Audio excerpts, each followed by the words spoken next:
Salut les amis, c'est aujourd'hui le week-end. C'est Papy. Alors, je vais vous raconter quelques histoires de ma fabrication et des autres que j'ai un peu copiées.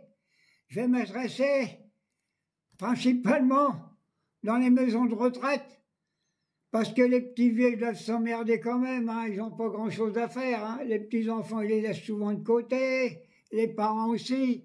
Alors je vais commencer tout de suite. Hein? Alors c'est un petit pépé, une petite mémé. Ils veulent souhaiter leurs 60 ans de mariage. Alors la mamie, elle dit, papy, moi je suis d'accord, qu'est-ce qu'on fait à manger? Oh, papy dit, tu sais, alors qu'on n'en mange pas beaucoup, une petite soupe, un petit dessert, ça suffira. La mamie, elle dit, oui, d'accord, d'accord. Mais elle dit quand même, on va faire des fantaisies, hein. On va mettre la belle nappe, on va mettre les restes découverts qui nous restent de notre mariage, et puis on va faire chauffer la soupe. Alors, papy dit, oui, d'accord, pas de problème. Et puis ils allaient pour se mettre à table. Et puis la mamie, elle dit, papy, elle dit, je voudrais qu'on fasse un petit effort tous les deux en plus, une petite gâterie.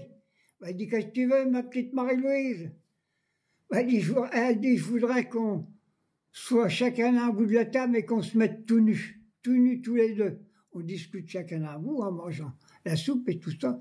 Oh, ben, il dit, si tu veux, ma chérie, il n'y a pas de raison qu'on gêne à l'âge qu'on a, hein. On est connus par tous les mots, hein. Alors, ils sont à poil tous les deux, chacun à un bout de la table, et la soupe était bien chaude dans le bol.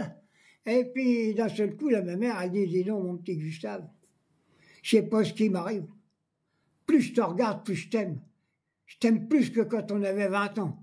Quand on faisait l'amour dans les tas de foin, tout ça, tu te rappelles. Elle dit, je sais pas ce qui m'arrive. La chaleur qui me monte, ça me monte, ça me monte.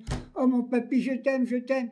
Alors, papy vous dit, maman, ma mère, elle dit, réfléchis. Si la chaleur, elle te monte partout, c'est tes seins qui trompent dans la soupe. Oh, dis donc. Allez, une petite deuxième pour rigoler un peu. C'est une petite fille. Elle vient passer Noël chez ses grands-parents. Et puis, après le repas, elle passe devant le grand-père et la grand-mère toute nues. Elle dit, qu'est-ce que tu veux faire, ma chérie, où tu vas, toi? Elle dit, je vais me coucher. Elle dit, ta chemise de nuit. Elle dit, papy, mamie, maintenant, les chemises de nuit, c'est comme ça, on n'en met plus. Hein. C'est les chemises de nuit de la nouvelle vague, maintenant, c'est comme ça. Hein. Puis c'est tout, elle va se coucher, et puis le lendemain, ils déjeunent ensemble, puis c'est tout. Alors, ils déjeunent, et puis elle s'en va. Et puis, le soir, la mamie, elle passe devant papy, toute nue à poil. Papy dit, dis donc, comme tu fais, toi? Il dit, ça va pas. Oh, ben, il dit, j'ai décidé de mettre la même chemise de nuit que notre petite fille. Papy dit, je veux bien, mais toi, t'aurais pu la repenser un peu. Oh. Allez, enveloppé, c'est pesé. Et puis alors, c'est la maîtresse, un coup à l'école, ils étaient en train de discuter avec les gamins, et puis ils discutaient sur les animaux. Il dit, alors, qu'est-ce que j'ai comme animaux? Qu'est-ce que ça mange des poules? Alors, ça mange du gras, ça... Et puis elle dit, ben, les vaches, ça mange quoi? Ben, ça mange du foin, ça mange des graines, c'est tout.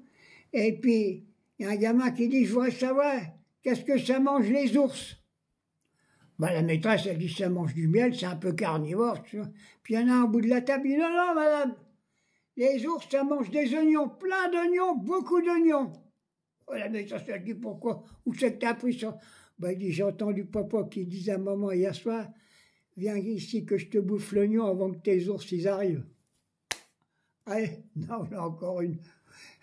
Et puis c'est pareil, un coup c'est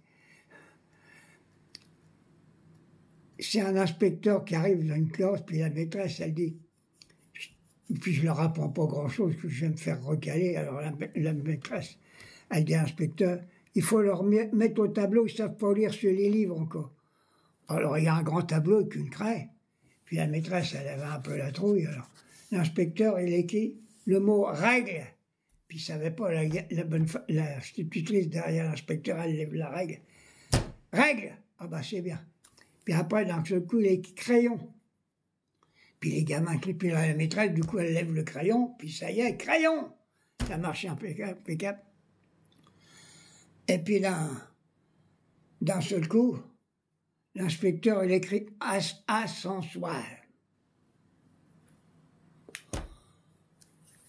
La maîtresse, elle ne savait pas du tout ce que ça voulait dire, elle ne savait pas comment faire. Et puis il y a un gamin qui se fait, il dit, ça doit être bite de cheval. Enlever, c'est peser. Puis alors c'est pareil, un coup j'ai un gamin, c'était à l'école, elle dit, on est né dans quoi? Bah, une gamine a dit, nous on est né dans les roses, les gamins dans les choux. Il y a un gamin qui dit, non, moi je suis né dans un œuf. T'es né dans un œuf, c'est nouveau ça. Qui c'est qui t'a appris ça? Bah, il dit, à chaque fois que je passe devant le concierge, il y a la concierge qui dit, tiens, là le gosse de la poule du 5e qui rentre. Voilà, voilà. Et puis une fois, c'était un gars qui se prenait pour un grain de blé.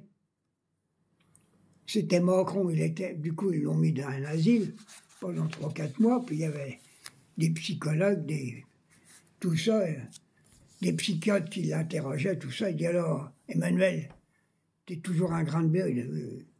Et puis un mois après, il dit alors, ah non, je suis plus un grain de blé. Il dit, c'est bien, je sais que je suis le président de la République maintenant. Ben, il dit, c'est bien, tu vas pouvoir sortir. Alors il l'emmène près de la porte de sortie, comme ça. Ben, il dit, Emmanuel, tu vas pouvoir sortir maintenant. T'es plus un grain de blé. Il dit, oui, je sais que je suis plus un grain de blé. Et puis il sort, puis il voit une poule au loin là-bas. Il dit, j'ose plus sortir. Ben, il dit, pourquoi tu sors pas, Emmanuel? Ben, il dit, oui, moi je sais que je suis plus un grain de blé, mais la poule, elle ne le sait pas.